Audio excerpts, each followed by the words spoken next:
पिछला होली के बदला चुकाइब देवर, तोहके तावा के करी खा लगाइब पेवर।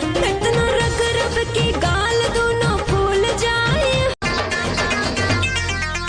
हाँ पिछला होली के बदला चुकाइब देवर, तोहके तावा के करी खा लगाइब पेवर। इतना रग रग के गाल दोनों फूल जाए।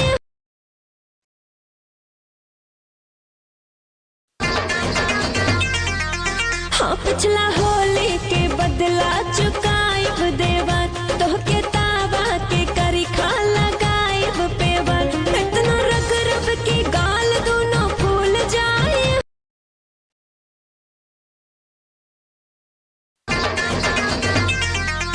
हाँ पिछला होली के बदला चुकाइब देवर, तोहके